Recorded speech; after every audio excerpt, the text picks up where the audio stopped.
I'm Becky Howard from PGRO, and I'm the R&D manager and the entomologist. Today I'm going to talk about the IPM tools that we've got available to us to help us manage pests in peas and beans. Integrated pest management consists of cultural and biological techniques that can help us to prevent pest movement into crops, manage it better, and really reduce the use of insecticides or fungicides or herbicides in crops. Today I'm going to focus on the insect pests and look at possible means of managing those. When we're talking about cultural techniques, we're talking about rotations, intercropping, for instance, to prevent disease movement or pest movement in the crop, or the use of field margins to help us encourage beneficial insects in crops, which can also reduce, for instance, aphid numbers. Mechanical means of management may include things like cultivations, mechanical weeding, for instance, to help us manage weeds.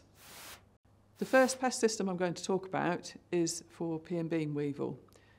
The pea and bean weevil is an early pest of both peas and beans that affects yield, and this will be moving from its overwintering sites in the field margins and hedgerows around the edge of last year's pea or bean crop. And it's moving during February when temperatures reach 10 to 12 degrees or later if we have a cold spring, and walking into the crop. So the first thing you'll see in the crops is the foliar feeding, where the adults are feeding and they're causing U-shaped notches around the edges of the leaves. They lay their eggs around the base of the plant, and the eggs hatch and the larvae feed on the root nodules. So most of the damage to yield is caused by the larvae feeding on the root nodules, not the foliar damage. Crops can be held back in a cool, dry spring by the foliar damage, but on the whole, the damage is caused as the larvae feed on the root nodules. We have a really good system in place consisting of 5 cone traps. So these are modified boll weevil traps that are put in place in mid-February, and you should monitor these 3 times a week. Now these are put onto the field margins of your previous legume crop, so last year's peas or beans. And if you don't have any previous legume crops, you can put them on the field margins of your current or your planned crop. Because they're going out in mid-February, of course, that indicates that your winter crops are not at risk at all. So you shouldn't need to treat winter crops in any event. However, your spring crops are the vulnerable crops. The traps go out, as I say, in mid-February. You monitor them 3 times a week, and you have quite a high threshold of adults in traps of an average of 30 per trap across your 5 traps. At that point, the crops that are most at risk are those that have emerged in the last 10 days or those that are likely to emerge in the next 10 days. So in many cases, you'll find that you don't need to spray at all. As many people know, pea and bean weevil populations have become resistant to pyrethroids, and therefore they're not always effective. So use the trap system to determine whether you need to spray at all, and actually in many cases you won't need to.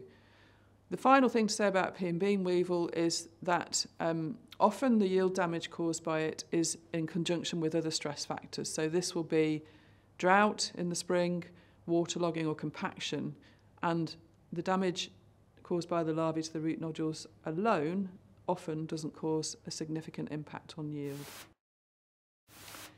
Another key pest of peas at this time is a later pest, which is the pea moth. Pea moth emerges from the beginning of May onwards, and it overwinters in soils as cocoons and then pupates, and the moths fly into the crop. More recently, we've seen earlier movement of this pest into crops. So previously, we would have been looking at mid-May to June.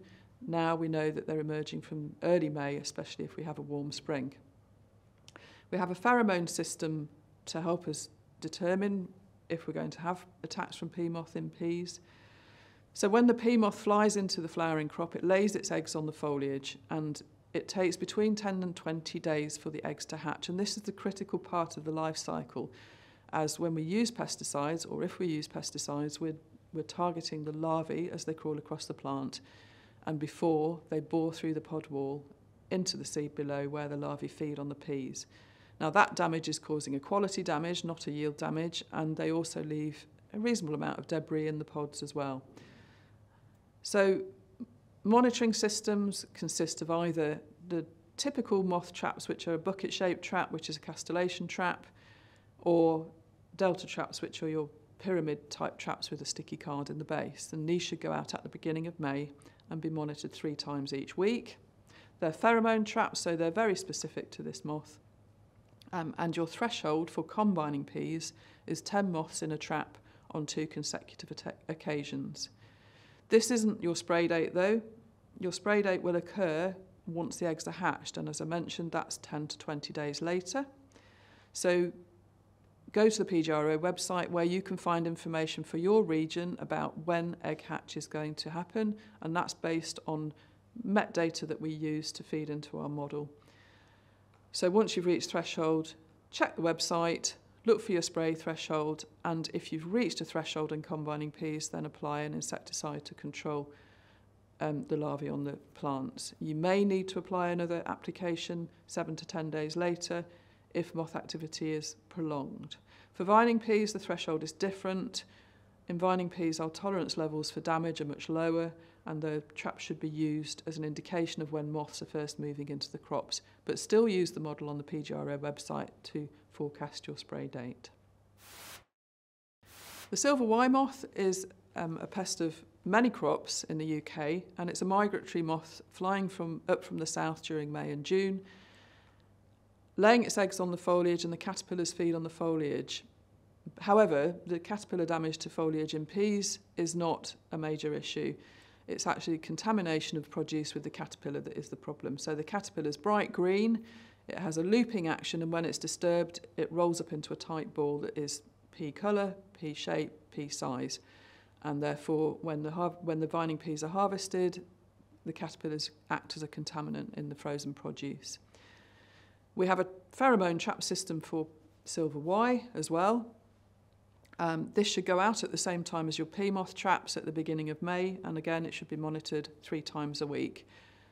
The threshold for silver Y caterpillars is a cumulative total of 50 moths reached by the time that you get to first pod in peas, and then an application of an insecticide should be applied 10 to 14 days later. Another pest that affects vining peas and also green beans is the bean seed fly. This is a Delia pest, and it affects the crops at a very early stage of its life cycle, so at early emergence as the crops are coming through the ground. It is a later pest, and generally bean seed flies are found in the crops from the middle of April onwards. They are attracted to freshly disturbed soils that have high levels of green material in them, and they're also attracted by the seed as it imbibes water and germinates. They lay their eggs on recently disturbed soil, and the larvae feed on the seed and the stem of the very small plants as they're emerging, causing seed and stem tunnelling. And we have several generations of this pest each year, so the life cycle lasts approximately 3 to 4 weeks. The pupae hatch into flies and you get the next generation. There are no insecticides or seed treatments to control this pest, and hence, as a result of that, we've seen much higher levels of damage in peas and beans over the last couple of years, leading to quite high establishment losses. There is now an available monitoring system in the UK which consists of a plant volatile, lure in a sticky card. There's no threshold set yet, but it's useful to know when you've got high levels of activity. This might be able to help you make decisions about drilling timing in particular. And for those crops that are drilled from mid-April onwards, the most at risk, we've also been doing a little bit of work looking at the period between cultivating soils and drilling the peas. So what we've found from a survey with growers over the last 3 years is that if you extend that period between cultivation and drilling, we seem to be seeing in some situations lower levels of damage. And we've also done this in small plot trials where we've seen cultivations that take place up to 28 days before drilling lead to quite significantly lower levels of damage to the seed and seedlings as they're coming through. So that work looks promising, and we'll continue to do that. Finally, I'm going to talk a little bit about aphids. We are concerned with 2 aphids in peas and beans primarily. The pea aphid, which is a bright green pear-shaped aphid with red or black eyes, and it causes damage in two forms. One is through the transmission of viruses, and the pea aphid can transmit 30 or more viruses into legumes. It also does quite significant levels of damage in some years by direct feeding, and this is where we get large colonies forming at the top of the plant, feeding on the flowers and the pods, causing flower abortion, pod distortion, and pods fail to fill. So quite significant damage can be caused, but also from the residue of honeydew that's left on the plant that can cause disease infection from botrytis and sooty moulds. The other aphid is the black bean aphid, which largely affects beans, but small colonies can be found in peas as well. So this is field beans, broad beans, and peas. And again, the black bean aphid is forming large colonies from the top of the plant downwards, affecting the flowers and the pods. And again, we get flower abortion and pod distortion.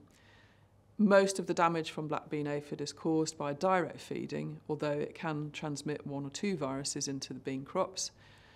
So the difficulty at this point is the limited number of products that we have available in pulses, in particular for control of aphids, and therefore we need to be making very good decisions about aphid activity, when it's occurring, and what we need to do about it. One of the really good tools that we've got is produced by the Rothamsted Insect Survey, and that's the Aphid Bulletins, and they provide aphid bulletins for all crops, including legumes. So do look at that, go to the Rothamsted Insect Survey website, and you'll be able to see when aphids are first moving in the season and first likely to be seen in crops. And then you can make decisions about whether your highest risk is from virus infection. So if you've got crops that are sown early and aphid activity is early, you might think that a virus infection is more likely than the problems that you're going to see later in the season from direct feeding. Finally, just like to say, here are my contact details. If you want to contact us directly, please do so. There's a lot of information available on our website, and we also provide a plant clinic service and advisory service free to all growers of legumes in the UK. And our advisory service consists of phone calls, emails, farm visits when necessary, and a plant clinic where you can send sick plants to us, and hopefully we'll be able to diagnose the problem. Thank you.